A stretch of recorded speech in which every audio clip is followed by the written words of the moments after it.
Law enforcement officials scrambled to the Washington Navy Yard on reports of a possible gunman this morning, and the facility was put on lockdown. Joining us now with the latest is Devlin Barrett from our Washington bureau. Devlin, thanks for joining us. What details do you have about the situation there? Well, the whole thing, essentially this turned out to be a false alarm, but it's a false alarm that sort of speaks to how on edge officials are right now heading into the holiday weekend. This whole thing started with someone calling in what they thought was the sound of a gunshot around 7:30 in the morning, and it prompted a massive response, partly because of, there's an increased security concern for the weekend, and partly because of the history of the Navy Yard. There was a mass shooting there in 2013, and obviously that's still fresh in people's minds. And it's understandable that people are on edge right now. Going forward, how are law enforcement officials preparing for the 4th of July holiday? Is there a heightened terror threat? There is a heightening terror threat, I guess is what I'd say. There's nothing particularly unique about the July 4th this weekend in terms of officials say they don't see signs of an active plot, but they are worried about a whole bunch of people, by some measures, hundreds of people in the U.S. who appear to be sympathetic or supporters of Islamic State.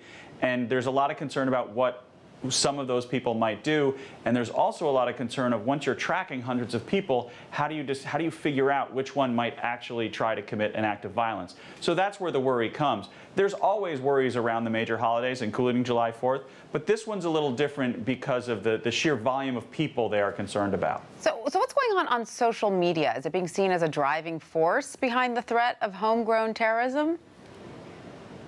Right. The circumstances of how you try to defeat terrorism have changed, and a lot of it's due to things like Twitter, where, Islamic State can have any number of accounts all the time out there encouraging people to commit violence, and people can see that and react to it and respond to it in ways that you can't really shut down all these sites all the time, all these handles all the time, because they're just constantly popping up, and it's essentially an open market for people who want to encourage each other in this way. Now the question is, how much of this is just internet chatter? How much of it is just talk?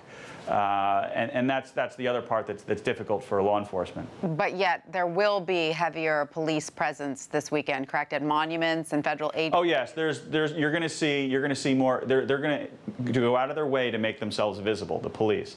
They're going to show you. They're going to give a show of force to try and both make people feel more comfortable about going out to events, and also hopefully to dissuade anyone who is considering maybe trying to launch an attack of some kind. At places like malls and movie theaters as well, do you think? I think what I'm hearing so far is it's really more about big public events, big government buildings, for example. Even though there's not going to be that many people at government buildings, but airports certainly, places where there are large crowds, definitely. But that's not that unusual for a July 4th, right? There's usually security at large events. But I think what's different is the sort of the mindset of a lot of the people in counterterrorism circles is a little more nervous this year, I would say, than in the last few years. All right, Devlin, we wish you a safe and enjoyable 4th of July weekend. Thank you so much for that. You too. Have a good one.